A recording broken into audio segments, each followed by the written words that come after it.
8வது நாள் ஐயாவுடைய திருக்கல்யாண நிகழ்வை ஐயா வகுக்கின்றார்.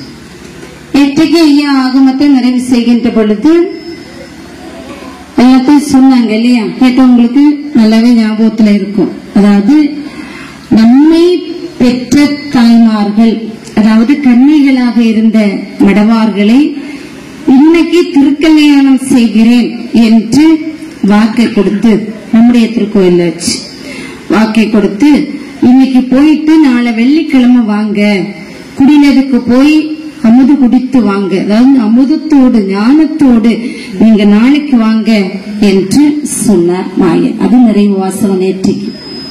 இப்படி அம்மைமார்களே நேற்றுக்கு எல்லாத்தை சொல்லி அனுப்பிய மாயன் வருணனுக்கும் தென்றலுக்கும் வானலோகத்தில் உள்ள எல்லா பேருக்கும் ஓலையது எழுதி அனுப்பினார். ஓலைன்னா நமக்கு தெரியும், முற்காலத்துல எல்லாம் செய்தி சொல்லி அனுப்புகிறது ஓலை, அப்படிதானா? கேள்விப்பட்டிருப்போம் இல்லையா ஓலை. இப்ப நம்முடைய அந்த தொழில்நுட்பம் எல்லாம் மாறி போச்சு. ஓலை ஒண்ணு கிடையாது, கடிதம் கிடையாது, எல்லாமே செல்போன். அப்படி எப்படி சொல்றது? மன்றுதனில் நாரணர்க்கும் தையலான மடவார்க்கும் முகூர்த்தம் என்று சொல்லி அனுப்பினாங்க. எல்லாரும் வாங்க, இங்க ஐயாவுடைய திருநந்திக்கரை திருக்கோயில வச்சு அம்மைமார்களே திருக்கல்யாணம் செய்ய இருக்கிறேன், எல்லாரும் வாங்கன்னு சொல்லி அனுப்பினார் நேற்றைக்கு. அப்படி அந்த செய்தியை கேட்டு கண்டு எல்லா பேரும் வந்தாங்க. யாரெல்லாம் வந்திருக்காங்க? வானோர், ஈஷர், மாது, துதிமுகன், நான்முகன், தொல்கு மாது, கூண்டிரிசி, குணையிரிசி, கிணையிரிசி, குலமாமாது, சரஸ்வதி, பகவதி, இப்படி எல்லா சதா கோடி அறம்பெயர்கள் சூழ எல்லாரும் வந்தாச்சு. எப்படி வந்திருக்காங்க? நாரணருக்கும் மடவார்க்கும் முகூர்த்தம் என்று வந்தாங்க. நம்ம இப்ப அப்படிதானே வந்திருக்கோம் இல்லையா? அம்மைமார்களை ஐயா திருக்கல்யாணம் செய்ய இருக்கிற அம்மைமார்கள் யாரு? உண்மை பெற்றவங்க. நம்முடைய குலவம்சம் எல்லாம் இப்படி விளங்குவதற்கு அவர்கள் காரணமாக இருந்திருக்கிறாங்க. அவர்கள் மூலமாகவே பூவுலகில் மேலோக உயிர்களை பிரிவு செய்தார். ஆகவே நம்மை பெற்ற தாய்மார்களை தந்தையாகிய அந்த பரம்பொருள் தன்னோடு சேர்க்கிறார். அதுதான் திருக்கல்யாணம். அதுக்காக அதுல கலந்து கொள்ள வேண்டும் என்று எல்லா சக்திகளும் ஒன்றாக இங்கே குந்தாச்சு. அப்படி குவித்து என்ன செய்யறாங்கன்னு சொன்னா, வானமதில் தேவர்கள் எல்லாம் நல்ல மங்களநாத டம்மான நல்ல வெடிகள் எல்லாம் முழங்குறாங்க. எப்படி? இங்கே தெய்வம் அம்மைமார்களை தன்னோடு ஐக்கியப்படுத்திக் கொள்கின்றது என்று மகிழ்கின்றாங்க. இன்னும் நான்முகன் வேத முறைகளை எல்லாம் ஒலிக்கின்றார். கரணிதனின் நாரணருக்கும் தையலான அந்த மடவார்க்கும் முகூர்த்தம் என்று மேலோக பந்தல் இட்டார்கள். இன்னைக்கு ஐயாவுடைய இந்த திருக்கல்யாணத்துக்கு என்று சொல்லி எப்படி பந்தல் இடுறாங்க? மேலோக பந்தல். நம்ம சாதாரணமா நம்ம பூவுலகில நம்ம பிள்ளைகளுக்கு நம்ம கல்யாணத்துக்கு எல்லாம் எப்படி பந்தல் போட்டுறோம்? சாதாரண பந்தல் இல்லையா? எல்லாருக்கும் காணும்படியாக பூவுலகில நாம பந்தல் இட்டு அழகா விதானம் எல்லாம் செய்து எல்லாம் சிறப்பு எல்லாருக்கும் காணும்படியா. ஆனா ஐயா இப்போது அம்மைமார்களை திருக்கல்யாணம் செய்வதற்கு என்று அமைக்கப்பட்ட பந்தல் மேலோக பந்தல். இந்த அலங்காரம் எல்லாம் நம்ம அதோட வெளிப்பாடு. நாம என்ன செய்யறோம்? மனதில் நம்ம கொஞ்சம் புரிதல், மனதில் கொஞ்சம் பதிகிறதுக்கு இந்த தோரணம் எல்லாம் நாம கட்டி அலங்காரம் செஞ்சிருக்கோம்.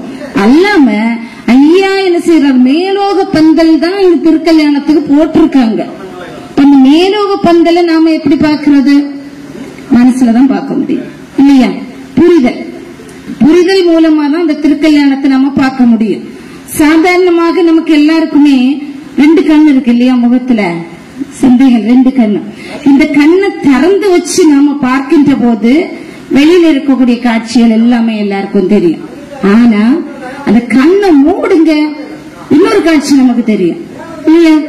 அனுபவப்பட்டிருப்பீங்க. இப்ப பொதுவா ஐயாவுக்கு பணிவிடை எல்லாம் செய்து நிறைவு செய்து திருநட திறக்கிற போது நாம சங்குமணி எல்லாம் வழங்கி நாம ஐயா வணங்குறோம் இல்லையா?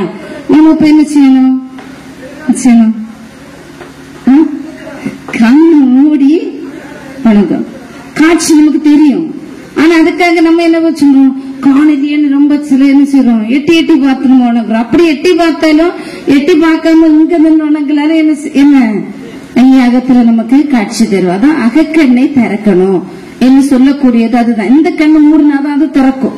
இது திறந்து வேடிக்கை பார்த்துட்டு இருந்தா திறக்காது. கொஞ்ச நாள் பழகிட்டோம்னு வைங்களாம், எப்பவுமே இந்த கண்ணு தானா மூடும் நமக்கு. அது அனுபவத்துல எல்லாருக்குமே தெரியும். இப்ப ஒண்ணு வேண்டாம், உதாரணத்துக்கு இப்ப நம்ம மனம் லயிச்சு போய் ஒரு பாட்டு பாடுறோம்னு வைங்க, இல்ல முகப்படிப்பு படிக்கணும்னு வைங்க, உச்சி படிப்பு படிக்கணும்னு வைங்க, மனம் இணைந்து செய்கிற போது அந்த கண் என்ன செய்யும்? தானா மூடும். நம்ம சொல்லலாம் இல்லையா?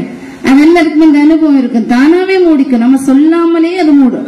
அந்த கண்ணு தானா மூடிச்சுன்னா நம்ம அகத்துல என்ன செய்யுது? நமக்கு அந்த தெய்வத்தோட காட்சி வருதுன்னு அர்த்தம். அதுதான் இன்னைக்கு நமக்கு இந்த திருக்கல்யாணத்தை மேலோக பந்தல் அமைச்சாங்க. எப்படி? பந்தலுக்கு நமனாதி காலதாக பக்கம் 15 மழை பரப்பதாக இது செய்றாங்க. தூண்கள் நம்ம அகத்துல நாம பாக்குறோம். இந்த பந்தல எப்படி வேதங்களை 4யுமே தூண்களாக அமைத்தார்கள். இப்ப நாம என்ன செய்யறோம்? நம்ம அகத்துலதான் இதை ஞாபகத்துல வரும். இங்க பார்த்தீங்க இருக்கா? இல்ல. அதான் சொல்ல, அந்த வேதங்கள் ஐயாவுடைய திருக்கல்யாணத்தில் இங்கே சமயப்பெற்றது. இன்னும் அந்த கோள்கள் எல்லாமே வளைகளாக ஒரு பக்கத்துக்கும் அமைச்சாங்க. மேல் பக்கத்துக்கு மறை வேதம் அங்கே வருகிறது. சிவமே பீடமாக இங்கே அமைந்தார். வானக்காய் விளக்காக அமைந்தது. வானக்காய் என்ன? வானக்காய் நட்சத்திரம் இல்லையா? சூரியன் என்ன செய்கின்றது? விளக்கு. பெரிய லைட், பெரிய லைட்ல 3 போக்கஸ் லைட் வச்சிருப்போம் இல்லையா? அது எப்படி? அந்த விளக்கு தான் யாரு? சூரியன். இந்த நட்சத்திரங்கள் என்ன செய்கிறது? ஒளி விளக்கு. ஒளி விளக்கு தான் நம்ம அலங்காரத்துக்கு தோரணத்துக்கு எல்லாம் கட்டி இருப்போம்ல, சீரியல் பல்பு. அந்த சீரியல் பல்பு தான் யாரு? நட்சத்திரம். பெரிய விளக்கு சூரியன். இப்படி மறை எல்லாம் சேர்ந்து இப்படி அழகா ஒரு பந்தல் விதானம் செய்திருக்கு ஐயாவோட திருக்கல்யாணத்துக்கு. இது என்ன செய்யுது? நம்ம அகத்துல வருது இல்லையா? அந்த பந்தல் அழகா அலங்காரம் எல்லாம் வச்சாச்சு. அப்படி வச்சு இப்ப தேவர்கள் கேக்குறாங்க, ஐயா உம்முடைய உதவியினால் பந்தலது விதானம் செய்தோம், இது வேற ஏதாவது வேலை உண்டா? இன்னைக்கு காலையில இருந்து இந்த இடத்துல தேவர்கள் தான். இங்க எல்லாருமே ஐயாவுடைய திருக்கல்யாணத்துக்கு சொல்லி ஓடி ஓடி வேலை பார்த்திருப்பீங்க இல்லையா? உழைச்சவங்களுக்கு தெரியும், உழைச்சவங்க ஓடி ஓடி பார்க்கல இல்லையா? வந்தவங்க என்ன செய்திருப்பாங்க? நடக்க மாட்டாங்க நிச்சயம் இல்லையா? ஏன்னா நான் உண்மையில நிஜங்கள் பாப்பேன். நைட் எல்லாம் அண்ணெல்லாம் வைக்கிற போது பொம்மைமார்கள் எல்லாம் நடக்க மாட்டாங்க, ஓடிட்டே இருப்பாங்க. ஏன்னா நேரம் 8 மணிக்கு முன்னாடி எல்லாத்தையும் செய்யணும் இல்லையா? அப்ப அது அப்படி ஒரு ஓட்டுவ நடைமாக தான் செய்ய முடியும். அதான் அப்படி எல்லா வேலையும் இன்னைக்கு, ஏன்னா ஐயோடைய இந்த எந்த ஒரு பணி செய்தாலும் ஐயா இன்னைக்குமே அதுக்குரிய நல்ல பலனை தருவார். இப்படி எல்லா வேலையும் செய்தாச்சு, எல்லாம் நம்ம செய்து நிறைவேற்று இருக்கோம். கேட்கிறாங்க, இனி வேற ஏதாவது வேலை உண்டா ஐயா? இன்னைக்கு கேட்டீங்க தானே எல்லாரும்? நம்ம கேட்டீங்களா எல்லாரும்? எதை வேலை செய்யணுமாம்மா? வேலை வேற என்ன வேலை இருக்கு கேட்டீங்களா? அப்படி செய்த கேட்ட எல்லாருக்கும் இன்னைக்கு பலன் உண்டு. ஏன்னா ஐயா வாசகத்துல அழகா சொல்லிருக்க, வேற ஏதாவது வேலை உண்டா ஐயா அப்படின்னு கேட்டு நிக்கிற போது ஐயா சொல்றாரு, வருணன் வாய் வேலைச்சு சொல்றாரு. வருணன் சொல்றாரு, மெதுவா தண்ணீர் தெளிக்கிறது மாதிரி தெளிச்சுங்கல்ல என்னோட திருக்கல்யாணத்துக்கு வருகிற மக்களுக்கெல்லாம். மெதுவா ஒவ்வொரு துளி, அதுக்கு பெருசா இல்ல, மெதுவா. அந்த வருணன்ட்ட சொல்லியாச்சு. வாயுட்ட சொல்றாரு, நீ என்ன செய்யணும்? பூ போல வீசணும், தென்றல் வருடி நிக்கிறது மாதிரி வீசணும், மக்களுக்கெல்லாம் நல்ல இதமான நிலையை கொடுக்க வேண்டும் என்று அங்கே சொல்ல, சரி ஐயா அப்படின்னு சொல்லிட்டு எல்லாரும் உத்தரவுன்னு சொல்லிட்டு நிக்கிறாங்க. அப்படி ஐயாவோட திருக்கல்யாணம் தயாராயாச்சு. இப்போது யாரு வரணும்? ஐயாவும் தயாரா இருக்காரு. யாரு வரணும்? யாரு வரணும்? இனி அம்மைமார்கள் வரணும். ஐயாவும் தயாராயாச்சு. அம்மைமார்களை திருக்கல்யாணம் செய்கிறதுக்கு என்று சொல்லி பந்தல் தயாராயாச்சு. பூ போட்டு எல்லாரையும் வரவேற்கிறது, பன்னீர் தொளிக்கிறது, எல்லா சிறப்பும் தயாராயாச்சு. ஐயா தயாரா இருந்துட்டு அம்மைமார்கள் வர வேண்டும் என்று சிந்தித்தார். நான் சொல்லியிருந்தேன், சிந்தித்த உடனே அந்த தேன்மொழி மாதரெல்லாம் வந்தவரடியை போற்றி வணங்கியே நாங்கள் பெற்ற சந்ததி 7 பேரும் தன்னுடைய கிளைகள் ஒக்க தந்து நல் புவியை ஆள தருவீர் என் தலைவா என்றார். வந்தாச்சு, வேறு 7 அம்மைமார்கள் வந்தாச்சு. பாத்தீங்களா, நீங்க வந்தாச்சு தானே. அகத்துல 7 அம்மைமார்கள், சின்ன பிள்ளைங்க நேற்றைக்கே அவங்க வந்துட்டாங்க இல்லையா, திருக்கல்யாணத்துக்கு சொல்லி அம்மைமார்கள் வந்தாச்சு. வந்து என்ன கேட்டாங்க? இப்ப நம்ம படிச்ச வாசகத்துல வந்துச்சு, சந்ததி 7 பேரும் தன்னுடைய கிளைகள் ஒக்க. 7 பிள்ளைகளும் அந்த பிள்ளைகளுடைய கிளைகள். நம்மளும் கேட்டாங்கல்ல, அப்படிதானே நம்மளும் கேட்கிறாங்க. அப்ப நமக்கு சந்தோஷம். அம்மைமார்கள் எப்படி சொல்றாங்க? நம்மையும் சேர்த்தையே கேட்கிறாங்க. ஆக எல்லாரும் எங்களுக்கு தந்து எங்களையும் திருக்கல்யாணம் செய்யுங்க தலைவா அப்படின்னு சொல்லிட்டு பணிஞ்சாச்சு. இப்ப அம்மைமார்கள் வந்தாச்சு, எல்லாம் தயாராயாச்சு. அடுத்தது ஐயா அந்த திருக்கல்யாணத்துக்கு முன்பு சில கொடுக்கல் வாங்கல் முறையை பேசுகிறாரு சபையில. என்ன கொடுக்கல் வாங்கல் முறையை பேசுகிறார் என்பதை தொடர்ந்து நாம் வரக்கூடிய வாசகத்தை கேட்போம். அறிவீரன சொன்ன குலமாத நீங்கள் தலைவர் உங்கள் மக்களையும் தருக உங்கள் மறுவினிய கருவதிலே உதிக்கின்ற மனு வழியை என் முன்னே வருக செய்தால் கருமினைய சொத்தாஸ்தி பொன்னும் காசும் கொடுப்பதுவும் தாரதுவும் கொடுப்பதுவும் சபையில் பேசி பெருக உங்கள் தன்னை மனம் செய்து நீங்கள் பெற்ற பிள்ளை தந்து புவி ஆள வைப்பேன். புவி ஆள வைப்பேன் என உரைத்தீர் எங்கள் பொன்மானே கண்மணியே புரந்தமாலே கவிஞர்கள் போற்று மத கந்தேனே காயாம்பு மேனியரே கடவுளாரே. இவிலோக கலியதிலே பிறந்ததாலே இரு நாளும் வரை அன்னும் இந்த பேர்கள் செவியானுள் பதமடைந்தால் அவர்கள் ஏதே செய்வார்கள் எங்கள் ஒரே சேர்க்கைதானே. சேர்க்கை உண்டாயன மொழிந்த மானே பெண்ணே தேன்மொழியே உங்களுக்கு தெரியா வண்ணம் வார்த்தையத சொல்லாதே நமது வாழ்வும் மக்களுட வாழ்வதும் ஒன்று போல மார்க்கமுடன் வைத்தரசே ஆள நானோ மனதிலே நினைத்திருக்கும் வளமையாலே கோர்க்கை இது அவர் கொடுக்கல் வாங்கல்களை கூறி மிக கேட்டு மனம் கூடுவேனே. மனங்கோடுவேன் எனவே உரைக்க மாயன் மனுவழியில் உரித்தகுல சான்றோர் எல்லாம் அனந்துகின வழி போல அவர்கள் வந்து ஆயனடி போற்றி மிக அன்பாய் நிற்க குணமுறைகள் கண்டு மிக அறியோன் மெச்சி கொடுப்பதென்ன இவர்களை நான் மனங்கள் செய்தால் பணங்கள் மிக பொன்காசு ரொம்ப ரொம்ப பாவையர்க்கு செய்தனங்கள் பகருவீரே. பகருவீர் என மழிந்த ஐயா நேரும்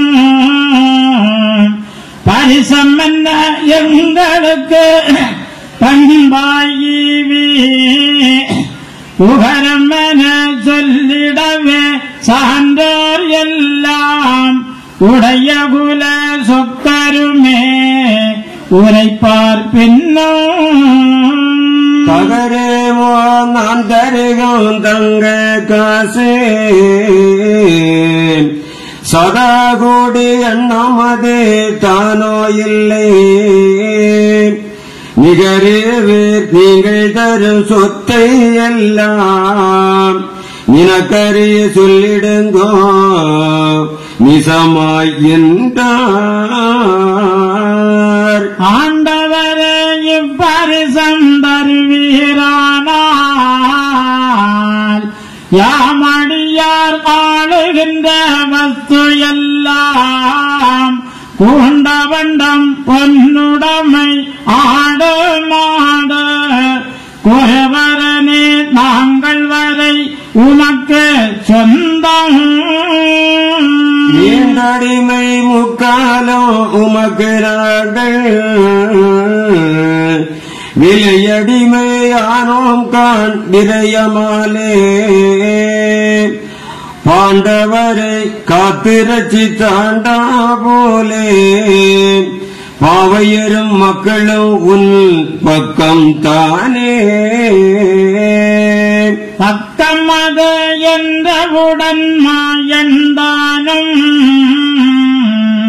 பதறாதே உங்களையும் காத்துக் கொள்வேன் ஒக்கையன குலங்களையும் ஆண்டு கொள்வேன் ஒன்னு போல இருந்த புவி ஆழ்வோம் நாமும்.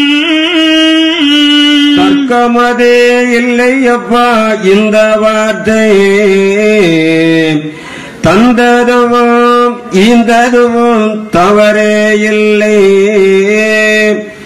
மிக்க தெய்வ கன்னியரை மனங்கள் செய்ய மெல்லி கையை பிடித்து எனக்கு விடுகுவீரே. கைப்பிடித்து தாரும் என உரைத்தீர்மையா கணவரல்லோ முன்னவர்க்கு கருணை மாலே மெய் பிடித்த மெல்லியரும் தேவி வல்லோ மேதினிகள் அறிய அவதாரம் செய்து இப்படித்தான் நாங்கள் கையை பிடித்து இவ்வுலகில் அவதார இதனைதானோ எப்படியும் அறியோங்கள் என்றே சொல்லி ஏந்திழைமார் கை பிடித்து இயலுற்றார். ஐயா, அம்மைமார்கள் வர வேண்டும் என்று சிந்தித்தார். வந்தாச்சு, அம்மைமார்கள் இருக்காங்க. அதுக்கு பிறகுதான் அவங்க கேட்டாங்க இல்லையா, எங்க பிள்ளைகளையும் பிள்ளைகளுடைய வம்சத்தை எல்லாம் தர வேண்டும் என்று. அப்படி தாருங்கள் என்று கேட்ட அந்த அம்மைமார்களோடு ஐயா சொல்றாரு, கொடுக்கல் வாங்கல் முறை. கொடுக்கல் வாங்கல் முறை என்னென்ன தெரியும் தானே? கொடுக்கல் வாங்கல் முறை என்னென்ன? சாதாரணமா நம்ம திருமணம் செய்கிற போது சபையில பேசுவாங்க இல்லையா, பெரியவங்க எல்லாருமே இருந்து என்ன கொடுக்குறீங்க, என்ன தரீங்க எல்லாம் பேசுவாங்க இல்லையா. ஐயா எதுவும் கொடுக்கல் வாங்கல் முறையே பேசுகிறாரு. உடனேதான் என்ன சொல்கிறாருன்னு சொன்னா, இந்த அம்மைமார்கள் மனுவாக பூ உலகில் பிறந்து இருக்கிற போது வளர்த்தாங்க இல்லையா பெற்றோர். ஐயா சொல்றாரு, அந்த பெற்றோரை முன்னால அழைங்க, அந்த பெற்றோரிடம் கொடுக்கல் வாங்கல் முறையை இந்த மக்கள் எல்லாம் இருக்கக்கூடிய சபையில பேசி உங்களை நான் திருக்கல்யாணம் செய்கிறேன் அப்படின்னு. இந்த அம்மைமார்கள் கேக்குறாங்க, ஐயா இப்போ உலகில நாங்க இருந்த போது எங்களை பெற்று வளர்த்து அண்ணன் உள்ளம் தந்து எல்லா சிறப்பும் செய்தாங்க. இப்போது தாங்கள் எங்களை திருக்கல்யாணம் செய்கிற போது அவங்கள்ட்ட கொடுக்கல் வாங்கல் எல்லாம் நம்ம பேசணுமா? அவங்களும் நம்மளும் ஒன்னா அப்படின்னு கேக்குறாங்க. ஏன்னா நம்ம பேசுற போது இப்ப சாதாரணமா என்ன சொல்லுவாங்க, இல்ல வரதட்சணை வேண்டாம் அப்படின்னு சொல்லுவாங்க இல்லையா. அது அம்மைமார்கள் சொல்றாங்க, கொடுக்கல் வாங்கல் முறையெல்லாம் பேசுறதுக்கு அவங்களும் நம்மளும் ஒன்னா, அதனால வேண்டாம் அப்படின்னு. உடனே ஐயா சொல்றாரு, கவிஞர்கள் போற்றும் அத கஞ்சே தேனே, இப்படி நீங்க என்ன செய்யக்கூடாது, ஒரு நாளும் பேசவே கூடாது. அவங்களும் நம்மளும் ஒன்னா சேர்க்கையுண்டோ என மொழிந்த அந்த மாதர்களே, நாம் என்ன செய்யப்படும் மார்க்கமுடன் வைத்து அரசு எல்லா பேரையும் சேர்த்து ஆளுவதற்கு நிச்சயித்திருக்கின்ற அந்த வளமையாலே கொடுக்கல் வாங்கல் முறையை பேசிதான் உங்களை திருக்கல்யாணம் செய்ய போறேன், அவங்களும் நம்மளும் ஒன்றா என்று ஒரு நாளும் கேட்க கூடாது, எல்லாரும் ஒண்ணுதான் என்று ஐயா அழகா சொல்லுகின்றார்.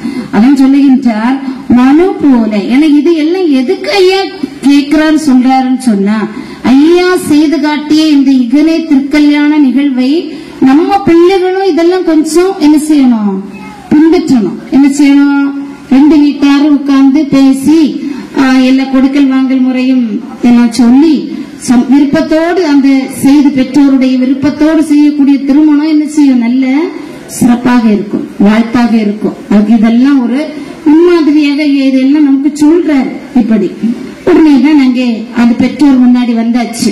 ஐயா கேட்கிறாரு, குணங்குறிகள் கண்டு மிக அறியோன் மெச்சி இருக்கின்றேன், உங்களுடைய பிள்ளைகளை நான் திருக்கல்யாணம் செய்ய இருக்கின்றேன். ஆகவே அந்த திருக்கல்யாணம் செய்கின்ற போது நீங்கள் தருகின்ற அந்த சீதனம் என்ன அப்படின்னு கேட்கிறார். குணங்குறி கண்டு மிக அறியோன் மெச்சி ஏன் சொல்றாரு இப்படி?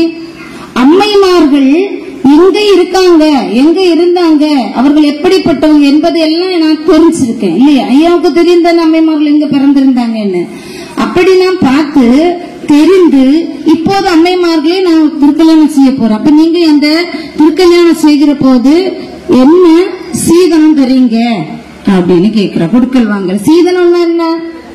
சீதனம்னா என்ன? கொடுக்கல் வாங்கல் சீதனம் இல்ல. கொடுக்கல் வாங்கல்னா கொடுக்கறதும் வாங்குறதும்.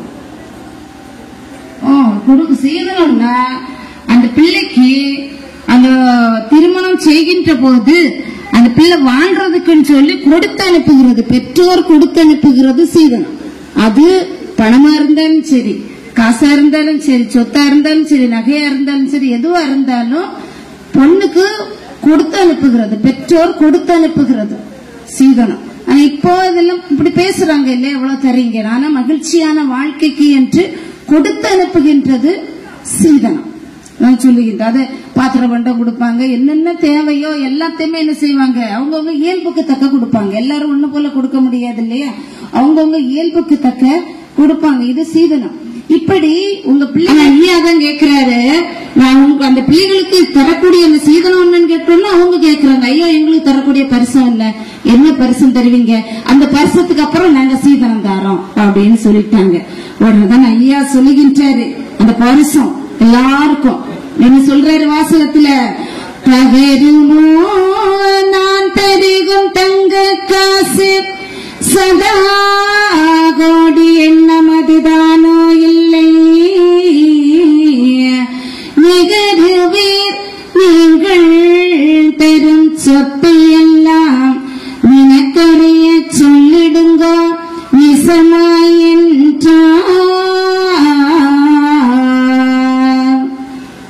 தரக்கூடிய பரிசத்தை இந்த வரியில சொல்லியாச்சு. என்ன சொல்றாரு, நான் தரக்கூடிய பரிசம் தகருமோ, தகருமோன்னா என்ன, மாய்ந்து போகுமோ, நான் தரக்கூடியது நிலையான ஒரு பரிசம். நம்ம எல்லா பேருக்கும் ஐயாவுடைய திருக்கல்யாணத்தில் இன்றைக்கு கலந்து கொண்டு இங்க இருக்கிற எல்லா மக்களுக்கும், ஏன்னா ஐயா அம்மைமார்களுக்கு ஒன்னும் சொல்லல, எல்லா பேருக்கும் நான் பரிசம் தரேன்னு சொல்லுகிறாரு. என்ன சொல்றாரு, நான் தரக்கூடிய பரிசம் சொன்ன தங்க காசு போன்றது. இப்ப எல்லாருக்கும் இங்க வந்திருக்கக்கூடிய எல்லாருக்குமே ஐயா ஒவ்வொரு தங்க காசு தராருன்னு வைங்களாம், எப்படி இருக்கும்? எப்படி இருக்கும்? நல்லாதான் இருக்கு இல்லையா, நினைச்ச உடனே நல்லா இருக்கு, என்ன ஒரு சந்தோஷம் இல்லையா? ஐயா அது என்ன சொல்றாருன்னா, நான் தரக்கூடிய பரிசம் தங்க காசு போன்றது. தங்க காசுன்னு சொல்லல, சொல்லுகிறார், தகருமோ நான் தருகும் தங்க காசு. அது என்ன காசு?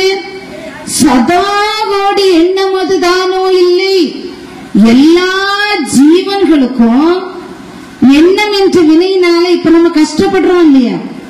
எல்லாரும் இப்ப நான் கஷ்டமே படல, நான் ரொம்பவே மகிழ்வா இருக்கேன், எந்த கஷ்டம் இல்லைன்னு சொல்லக்கூடியது யாரு இருக்கா? இருக்கீங்களா? இல்ல இல்ல, ஏதோ ஒரு வழியில ஒண்ணு இருக்கும். அதான் அது அந்த அந்த வினைப்பயனின் காரணமாக நாம இன்னைக்கு எல்லாரும் என்ன செய்யறோம், ஏதோ ஒவ்வொரு விதத்துல ஒவ்வொருத்தருக்கும் கஷ்டம். ஒருத்தருக்கு ஒண்ணுன்னா ஒருத்தருக்கு ஒண்ணு, எல்லாருக்கும் ஒண்ணு போல கஷ்டமும் கிடையாது, எல்லாருக்கும் ஒண்ணு போல மகிழ்ச்சியும் கிடையாது. ஐயா தான் சொல்றாரு, நான் தருகின்ற பரிசம் தங்க காசு போல மாய்ந்து போகாதது, தங்கத்துக்கு அழிவு கிடையாது. அப்படிதானே? ஆனா என்ன, வடிவத்துல மட்டும் வித்தியாசப்படும். எனக்கு காசா இருந்தா நாளைக்கு நம்ம என்ன செய்துக்கலாம், அது ஒரு வளையலாக்கிடலாம், கம்மலாக்கிடலாம், ஏதோ ஒரு வடிவம் மட்டும் மாறுமே ஒழிய தங்கம் என்னைக்கும் தங்கமாக இருக்கும். அது போல ஐயா சொல்ற, நான் தரக்கூடிய பரிசும் தங்கம் போல என்றைக்கும் அழிவில்லாதது, வடிவத்துல மட்டும் வித்தியாசப்படும். எண்ணம் என்ற வினையை நான் இல்லாமல் ஆக்குவேன்.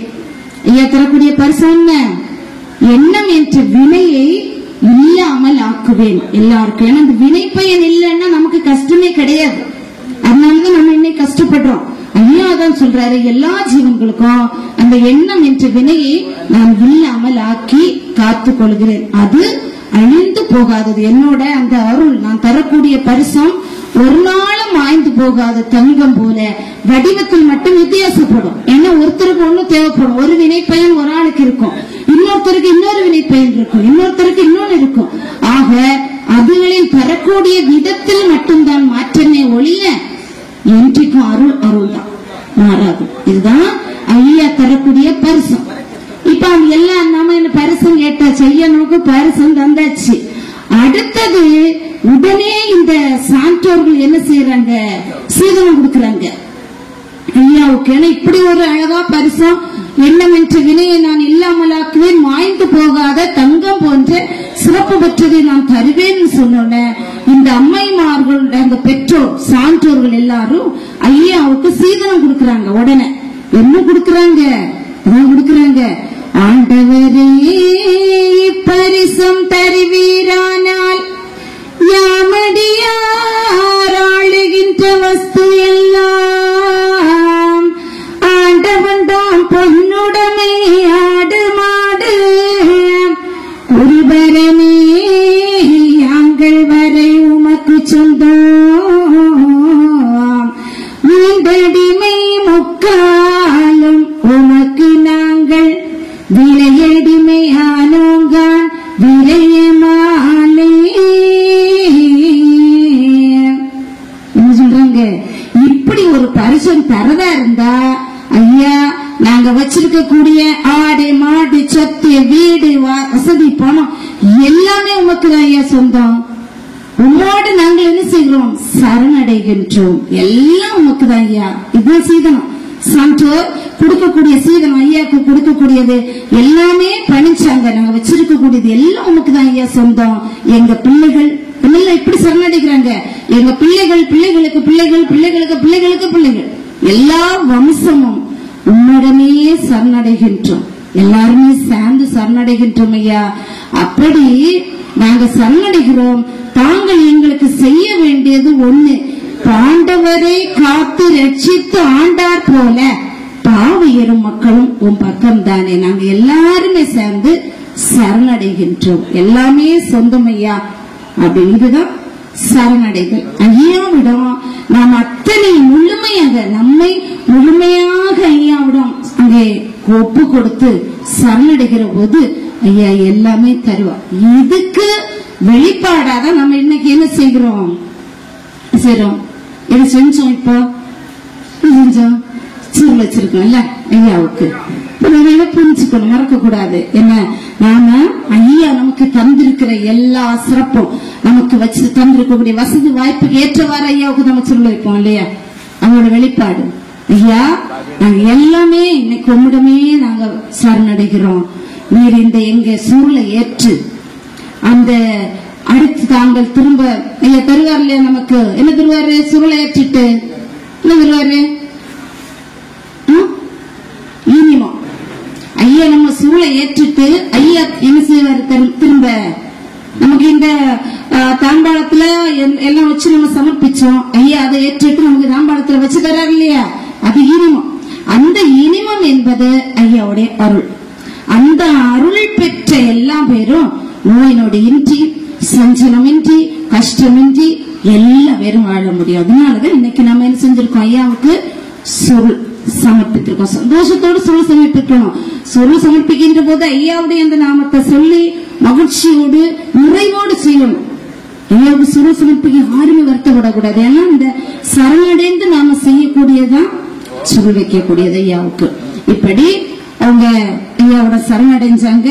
அப்படி சரணடைஞ்ச உடனே ஐயா அடுத்து சொல்லுகிறார், பதறாதே. நமக்கு என்ன சொல்றாரு எல்லாருக்கும், பதறாதே, உங்களையும் நான் காத்துக் கொள்ளுவேன், எல்லா பேரையும் ஒண்ணு போல நான் காத்துக் கொள்ளுவேன் என்று சொல்லிட்டு ஐயா சொல்றாரு. தந்ததும் தப்பு இல்ல, நான் இனி திரும்ப தந்ததுலயும் தப்பு இல்ல, அதாவது கொடுக்கலையும் தப்பு இல்ல, வாங்கலையும் தப்பு இல்ல. கொடுக்கல் வாங்கல் முறை ஐயா கொடுக்கல் வாங்கல் முறை சரியாக என்ன செஞ்சிச்சு, நடந்தேறியது. உடனேதான் ஒரு தவறும் இல்ல. மகிழ்ந்து தானே சொல்வார், கேலி மிக உரையாதீர், எனக்கு இன்னும் கனிமடவார் அநேகமுண்டு மனங்கள் செய்ய.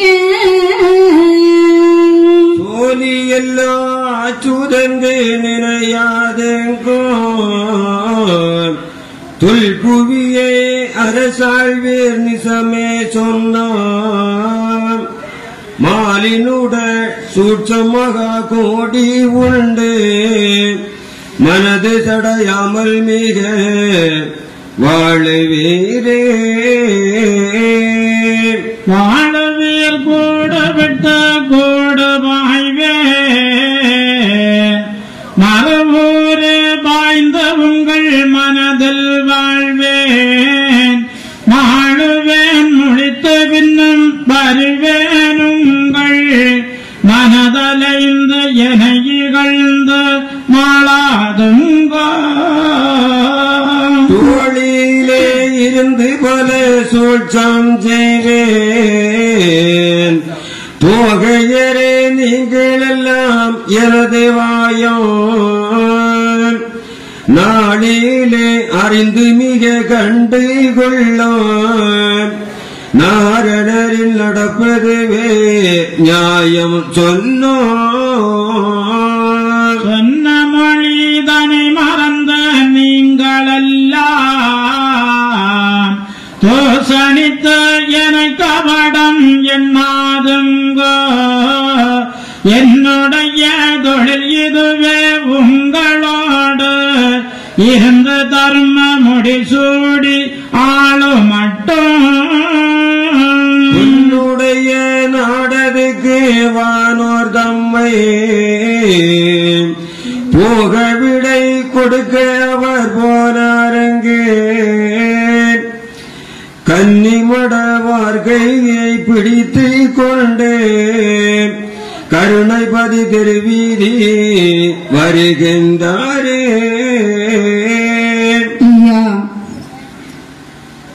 இந்த அம்மைமார்களை திருக்கல்யாணம் என்கின்ற யுகனை ஐக்கியப்படுத்துவதன் மூலமாக ஐக்கியப்படுத்தி தன்னோடு சேர்த்த இந்த நிகழ்வை நாம் எல்லா பேரும் அகத்துல கண்டோம் இல்லையா, பார்த்தோமா?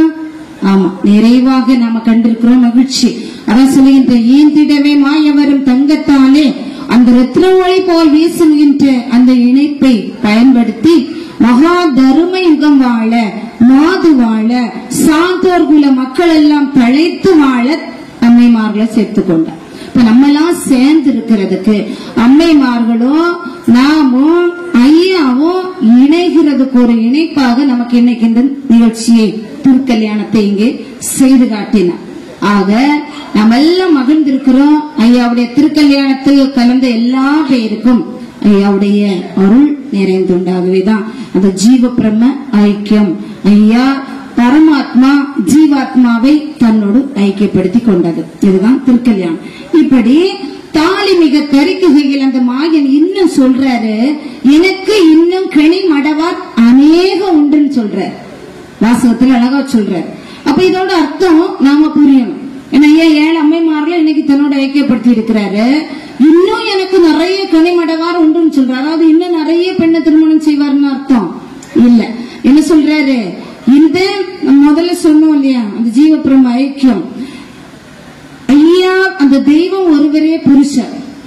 உலகில் இருக்கக்கூடிய ஜீவன்கள் எல்லாம் வாழ்ந்து ஐயாவின் நெறிப்படி இருந்து ஐயாவோடு சேருவதற்கு தகுதி பெறுகிற போது, அது ஆணா இருந்தாலும் சரி பெண்ணா இருந்தாலும் சரி, பெண்மை நிலையை பெறுகிறது. எல்லா பேரும் எந்த மகான்களா இருந்தாலும் சரி, சாதாரண மனிதனாக இருந்து அந்த இறையர்களோடு பக்குவப்படுகின்றவங்களா இருந்தாலும் சரி, பெண்மை நிலையை பெறுகிறது. அந்த பெண்மை நிலையை பெறுகின்ற ஜீவன்களை பரமாத்மா என்கின்ற மகா புருஷர் ஐக்கியப்படுத்திக் கொள்ளுகிறார். இதுதான் திருக்கல்யாணம். அதுக்குதான் கெணிமடவார். கெணிமடவார்னு சொன்ன பக்குவப்பட்ட ஜீவன்கள், இறைவனோடு சேருவதற்கு தகுதி பெறுகின்ற உயிர்கள் பெண்மை நிலை பெறுகிறது. அந்த பெண்மை நிலை கொண்ட ஜீவனை பரமாத்மா என்கின்ற மகா புருஷர் ஐக்கியப்படுத்திக் கொள்ளுகின்றார். இதுதான் திருக்கல்யாணம். ஆக அழகா இதை சொல்லிக்கொண்டு இன்னும் சொல்ல, எனக்கு நிறைய சோட்சம் உண்டு, மனது சடைஞ்சு தப்பு தப்பா பேசாதீங்க. சரி, ஐயா தான் சொல்ற, தவறாக புரிந்து இதை என்ன செய்யாதுங்க, சொல்லக்கூடாதுங்க. ஒரு நாள் சொல்லக்கூடாது. நான் என்ன செய்வேன், நீங்க நல்லா வாழுங்க, நானும் உங்க கூடவே வாழ்ந்திருப்பேன், தோளிலே இருந்து சூற்றம் செய்வேன், முழித்து நான் வருவேன், நாளிலே அறிந்து மிக கண்டுகொள்ளும் நாராயணனுடைய நடப்பு. நான் சொன்னதை மறந்து தூஷணித்து தவறாக ஒரு நாளும் நினைக்காதுங்க. என்னுடைய தொழில், அதாவது தர்மம் முடிச்சூடிய ஆளும் மட்டும் பக்குவப்பட்ட ஜீவன்களை நான் என்னோடு சேர்த்து கொண்டே இருப்பேன், தொடரும் என்று அழகா சொல்லிக்கொண்டு அடுத்த ஐயா எல்லாருக்கும் நல்ல வாழ்த்தை எல்லாம் சொல்லி என்னையா சொல்றாரு, திரு எல்லா மக்களும் என்ன செய்யணும், ஒழுக்க நெறியோடு எல்லாரும் நல்லா இருப்பீங்க, வாழுவீர் என்று சொல்றாரு. அப்ப வாழுவீர்னு சொன்னா ஆண்களும் நல்லா இருக்க வேணும், பெண்களும் நல்லா இருக்கணும். இப்போ ஒரு ஐயா இல்லறத்தை விட்டுதவம் இல்லைவான் வேறு ஒன்றி என்று சொன்ன ஐயா, ஆண்கள் நல்லா இருந்தாதான் என்ன செய்ய முடியும், பெண்கள் நல்லா இருக்க முடியும் இல்லையா? பெண்கள் நல்லா இருந்தாதான் ஆண்கள் நல்லா இருக்க முடியும். இதுதான் பக்குவப்பட்ட குடும்பம், வைகுண்ட திருக்குடும்பம். ஆக ஒருவனுக்கு ஒருத்தி ஒருத்திக்கு ஒருவன் என்ற அந்த ஒழுக்க நெறியை பின்பற்றி பேணி சகல பாக்கியம் பெற்று சந்தோஷத்தோடு வாழுவீர்கள் என்று ஐயா நமக்கு இன்னைக்கு வாழ்த்துள்ளார். இப்படி நாம வச்ச சூழலும் ஐயா ஏற்று நல்ல வாழ்த்தையும் நமக்கெல்லாம் தந்து அடுத்ததாக என்ன செய்யறாருன்னு சொன்னா, அம்மைமார்களுடைய கரம் பற்றி தேடி சுத்தி வலம் வர்றார். அடுத்து நமக்கு வரக்கூடிய வாசகம், ஐயா அம்மைமார்களோடு தேடி சுத்தி வலம் வந்து சொல்லக்கூடிய பாடல், சிந்து பாடல். அதாவது ஐயாவும் மக்களுக்கு நல்லதை கொடுக்க வேண்டும் என்று கேட்கிறாரு, அம்மைமார்களும் அதுக்கு மறுமொழி சொல்றாங்க. என்னென்ன சொல்றாங்கிறத வரக்கூடிய எந்தன் தேவியரே கன்னி நாயகமே மறுவினிய கன்னியரே பதி வலங்கள் சுற்றி வலம் வாருவோம். கண்மணியே காரணரே ஓஹோ காயாம்பூமேனியரே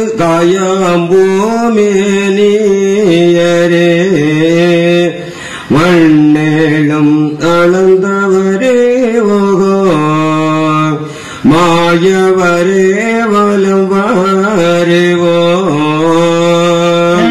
அரசே மாமையிலே நமது பொறுமை பதி வலம் வாருவோம். தன்மம் உள்ள தேவிமாரே நமது தரும பதி வலம் வாருவோம். ஆண்டமணி நாயகமே உலகு ஆண்டருளும் என் கண்மணியே காண்டம் நிறைவேற்ற வந்த எங்கள் கணவனாரே வலம் வாருவோம். பொறுமை பதி வலம் வருவோம். காலி பொடியாமும் போட்டிடுவோம்.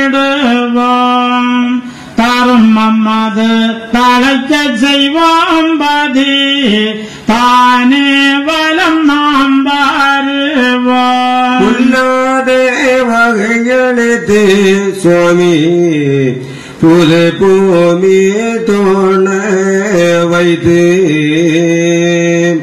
கல்லாதார் கருவறுத்து சுவாமி அதிகபதி வலம் வருவோம் நாடும் பதிதலங்கள் வாழும் பெண்ணே நம்முடைய இனங்கள் வாழும் கெடுகலி கேடறவே பெண்ணே கிளர்ந்த பதிவலம் வருவோம் ஆகாத பேரையெல்லாம் சுவாமி அக்கினிக்கு விருந்தளித்தே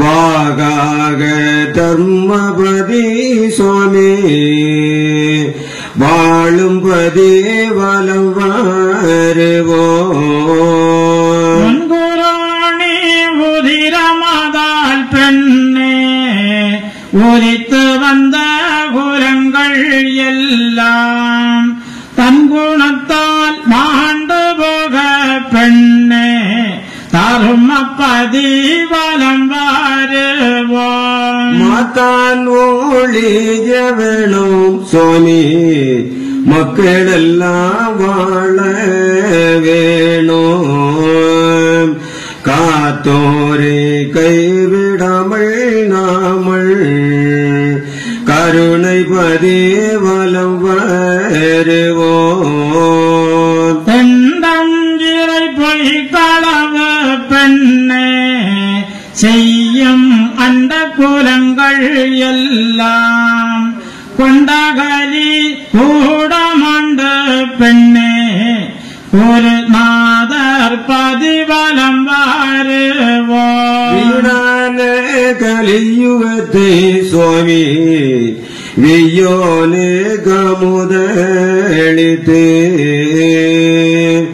சாணாரை வைத்தாள சுவாமி தருமபதி வலம் வருவோம் நாடும்பதி துலங்குதடி பெண்ணே நல்ல சிலை குறிக்குதடி ஆடமாடு அருகுதடி கர்த்தா ஆவினங்கள் தோணுதடி நல்ல பதி துலங்கணுமே சுவாமி நாடு தர்மமாகணுமே புல்லபதி ஒளியணுமே சுவாமி புத்தி ஒன்றாய் குவியணுமே கோவில் தரு துலங்கணுமே பெண்ணே கோட்டை வெளி ஆகணுமே தேவருட நல் திருநாள் பெண்ணே தினமும் வந்து கூடணுமே தங்கத்தொட்டில் தண்டயமும் சுவாமி தாண்டும் பதி வேதிகளோ சங்கையோடிடம் மனமோ சுவாமி தலத்தில் வந்து தோணணுமே கோட்டையிட்ட கொடியும் கட்டி பெண்ணே கொத்தளமாய் மேடை செய்த நாட்டை எல்லாம் தான் கிழக்கி பெண்ணே நமக்கு பதியறணுமே நம்பினோரை காக்கணுமே சுவாமி நாடு கட்டே ஆளணுமே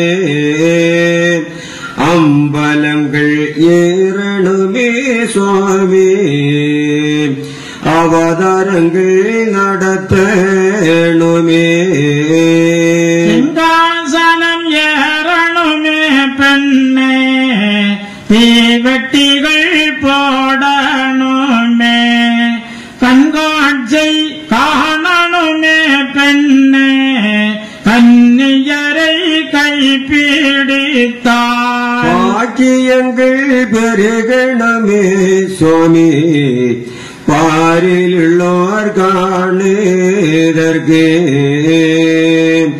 ஆக்கி நாங்கள் படைக்கணுமே சுவாமி அமுதருந்தி வாழணுமே மக்கள் பெற்று வாழ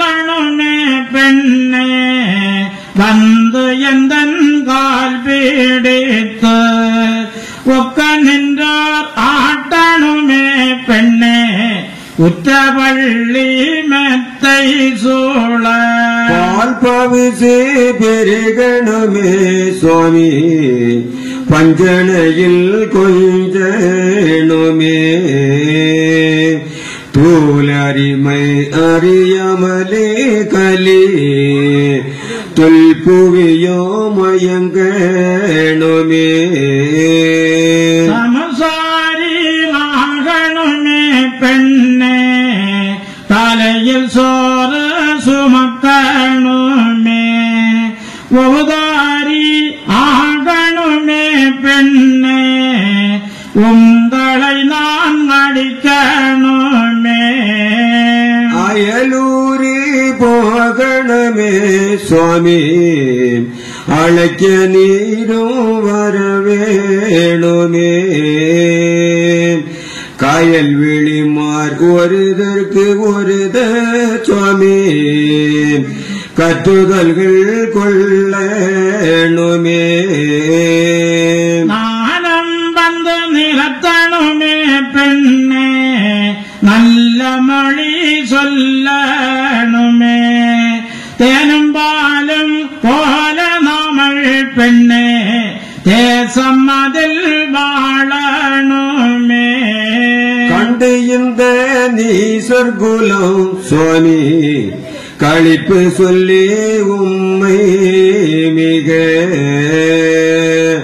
பெண்டுகளுக்கு வீங்கி என்று சுவாமி பொல்லாப்பயல் ஏசணுமே காரணத்தை அறியாமலே பெண்ணே கலிப்பயல்கள் தான் நாகைத்தால் மாரணத்தின் தீர்வை தன்னில் பெண்ணே மடு நரகம் பூத்திடுவே செம்பவள பதியில் சுவாமி தெரிவலங்கள் சுத்தி வந்தோம் பொன்பதிக்குள் நாமுள் போக்கி மறு பொழுது வந்தால் வருவோம் ஐயா சோபனமே சோபனமே சுவாமி திருநடன சோபனமே தேவர்கொரு நாரணர்க்கும் அவர் தேவியர்க்கும் சோபனமே பூமலர்ந்த ஈஸ்வரிக்கும் நல்ல பொன்தேவி மாதமைக்கும் காமனந்த நாரணர்க்கும் தெய்வ கன்னியர்க்கும் சோபனமே பூமடந்தை நாயகிக்கும் நல்ல பொன்னும் மண்டை காட்டாளுக்கும் பார்மடந்தை லட்சுமிக்கும் சிவ பகவதிக்கும் சோபனமே தெய்வானை நாயகிக்கும் நல்ல சிறந்த வள்ளி மடந்தையர்க்கும் ஐவர்குல நாரணர்க்கும் கன்னி அறிவையர்க்கும் சோபனமே ஐயா அம்மைமார்களோடு சேர்ந்து தீர் சுற்றி வலம் வந்த காட்சி இப்போது நமக்கு இங்கே நடைபெற்றது. அப்படி தெரு சுற்றி வலம் வந்த போது ஐயாவும் அம்மைமார்களும் நமக்காக நிறைய வெற்றி வேண்டிக் கொண்டாங்க. என்ன சொல்றாங்க? மக்கள் எல்லாம் நன்றாக சிறப்பு பெற்று வாழ வேணும், தர்மபதி வலம் வரும், அதாவது தர்மம் பதிய வேண்டும். அப்படி மக்களுக்கு தர்மம் பதிந்திருக்கின்ற நிலைக்கு நாம வலம் வருவோம். பதிதல்னா என்ன? சேர்ந்து இருக்கக்கூடியது இல்லையா? இப்போ அங்க மனதுல பதியணும்னு சொன்னா அழியாதது, அப்ப சேருகிறது. ஆகவே கருணை பதி, அன்பு பதி, பொறுமை பதி, இதெல்லாம் வலம் வருவோம்னு சொன்னா மக்களுக்கெல்லாம் அன்பு, பொறுமை, கருணை இதையெல்லாம் பதிய வேண்டும், இதையெல்லாம் கிடைக்க வேண்டும் என்று அம்மைமார்களும் ஐயாவுமாக இதெல்லாம் சொல்லி வலம் வந்தாங்கன்னு சொல்றாங்க. ஆகாத்ததையெல்லாம் அக்னிக்கு விருந்தளித்து தர்மபதி அங்கே வலம் வருவோம் வாழும்பதினாங்க. ஆகாத்தவங்களை எல்லாம் தள்ளுறதுக்கு அல்ல, ஆகாத்ததெல்லாம் நமக்கு தேவையில்லாதது, தீயது, தீய குணங்கள் எல்லாவற்றையும் அப்படியே நாம என்ன செய்கிறோம், அக்னிக்கு அங்கே தள்ளி விட்டு அங்க ஒளியாக தெய்வத்தை உள்ளத்தில் ஏற்றி நல்லதை மக்கள் எல்லாம் பெற வேண்டும் என்று அழகா சொல்றாங்க. இன்னும் சொல்றாங்க, தெண்டம், இறை, பொய், களவு இது எல்லாமே இனி ராட்சியத்துக்கு வேண்டாம். மக்களுக்காக நமக்காகவே இதெல்லாம் சொல்றாங்க. இனி இந்த நிலைகள் எல்லாம் களவு, தெண்டம், கைகோல் இது எதுவுமே வேண்டாம். அப்படி இல்லாமல் இருப்பதற்குரிய பதிவலம் வருவோம். அப்படி இல்லாமல் இருப்பதற்குரிய குணம் மக்களுக்கெல்லாம் பதிய வேண்டும் என்று சொல்லியும் அடுத்து சொல்றாங்க, எல்லா சிறப்புகளும் பால் பவிசு பெருகணுமே, மக்கள் எல்லாம் பஞ்சனையில் கொஞ்சனுமே இதெல்லாம் சொல்றாங்க. அதாவது நல்ல செல்வ சிறப்புகளோடு மக்கள் வாழணும், நன்றாக வாழணும். ஆனா குணம் மட்டும் நல்லா இருக்கணும். அகங்காரம் இல்லாம, அடுத்தவங்களை நிந்திக்கின்ற எண்ணம் இல்லாம, மதிக்கின்ற குணங்கள் பெற்று மக்கள் எல்லாம் வாழணும். ஆக செல்வ சிறப்போடு கோட்டையிட்டு கொடியும் கட்டி கொத்தளமா மேடைகள் எல்லாம் வச்சு எல்லா சிறப்பும் பெற்று மக்கள் வாழ வேணும். பாக்கியம் பெருகணும், பால் பவிசு அங்கே சிறப்பு பெற்று இருக்க வேணும், மக்கள் கிளைகளோடு வாழ வேணும், எல்லாத்தையுமே சொன்னாங்க. இன்னும் அடுத்து சொல்றாங்க, சமசாரியாக அவங்க இல்லற தவத்தை போற்றி அவங்க வாழணும், தலையில் சோறு சுமக்கணுமே. அப்ப இதுக்கு என்ன அர்த்தம்? தலையில் சோறு சோறு அறிவு. அதுக்குதான் சொல்றாங்க, என்ன சொல்றாங்க, மக்கள் இல்லறத்தை போற்றி வாழணும், நல்ல அறிவாளியாக இருக்க வேணும் அப்படின்னு சொல்றாங்க. நல்ல அறிவு, அதுதான் தலையில சோறுன்னு சொல்லக்கூடியது.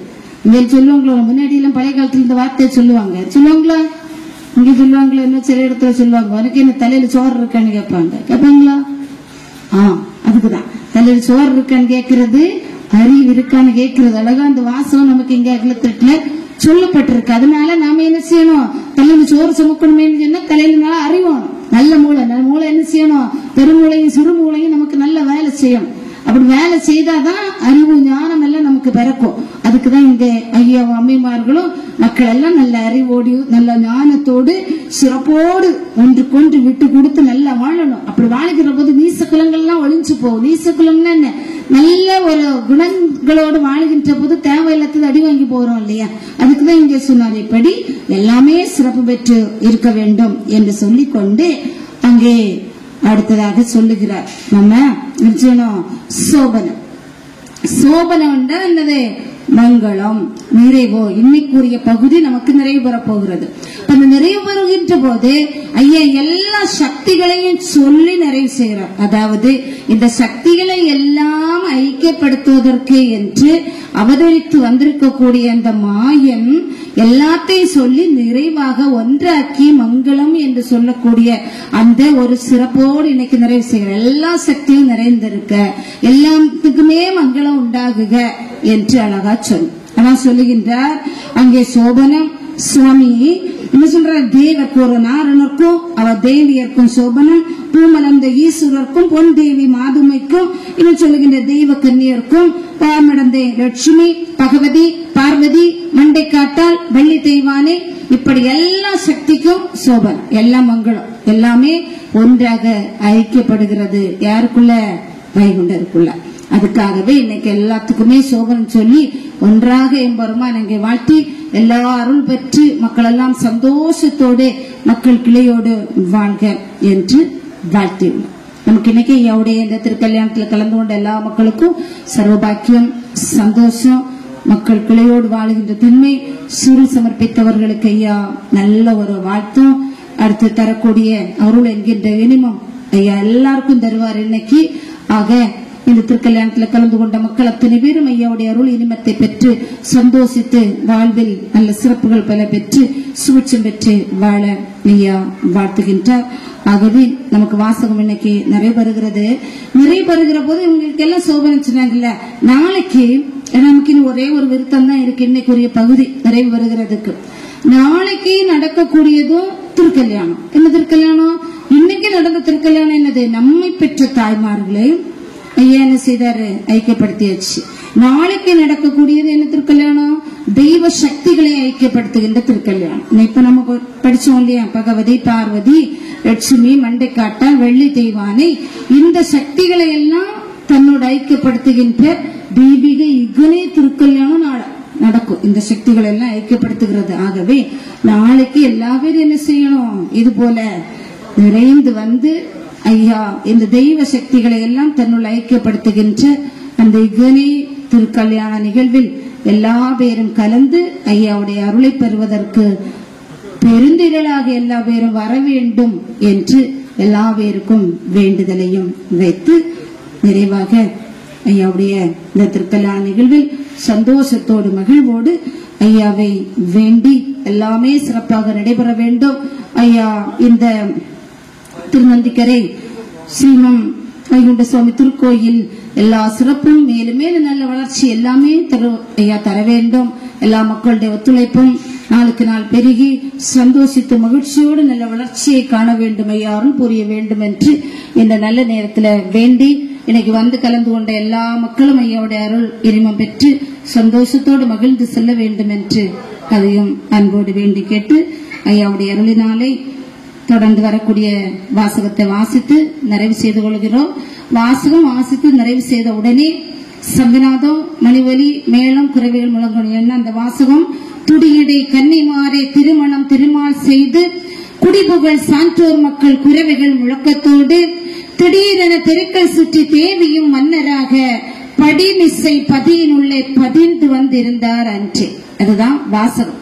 ஆக படிமிசை பதி என்று சொல்லக்கூடியது ஐயா பதிந்து இருக்கக்கூடிய ஒவ்வொருவருடைய உள்ளம். ஐயா இன்னைக்கு எல்லா சிறப்பையும் நமக்கு இங்கே காட்டி பதிந்து நிறைந்து அம்மைமாரோடு சேர்ந்து இருக்கக்கூடிய மாயன் எல்லா ஜீவன்களையும் வழிநடத்துவதற்காக எல்லார் உள்ளிலும் பதிகின்றார் என்கிறது வாசகம். ஆகவே இந்த வாசகம் வாசித்து நிறைவு செய்த உடனே சங்கிநாதம், மணிவலிகள், மேளம் எல்லாம் நுந்துக்காரங்க. வாசகம் நமக்கு நிறைவேறுகிறது. அந்த சர்வ பரம்பொருள் எல்லா பாக்கியத்தையும் தந்து எல்லா பேரையும் மங்களகரமாக மகிழ்ந்து வாழ வைக்க வேண்டும் என்று நாம வேண்டும் வண்ணமாக வாசித்து நிறைவு செய்கிறோம்.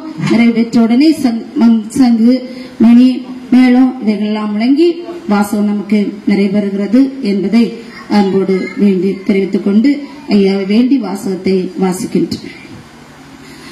துடியடை கன்னிமாரை திருமணம் திருமால் செய்து கொடி புகழ் சான்றோர் மக்கள் குரவைகள் முழக்கத்தோடு திடீரென தெருக்கள் சுற்றி தேவியோ மன்னராக படிமிசை பதியினுள்ளே பதிந்து வந்திருந்தாரே.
அதே சமய மேகம் திட்டித்த மகாபரமின்